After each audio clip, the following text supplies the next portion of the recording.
ছাত্র সমন্বয়ক আমাদের সবার প্রাণপ্রিয় নেতা জনসভার কাজ শুরু হতে যাচ্ছে।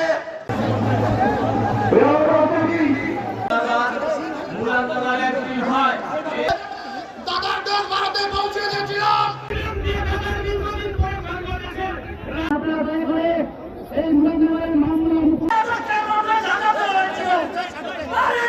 উত্তর জেলা বিএনপি সংগ্রামী তারেক রহমানের সাথে তিনি আসামি 40 বছর যিনি আমাদেরকে সম্বন্ধে 1 মিনিট বা 2 মিনিট বক্তব্য এই মুরাদনগরের মাটি ও মানুষের নেতা কত অত্যাচার অবিচার জুলুম নির্যাতনের শিকার হয়েছে।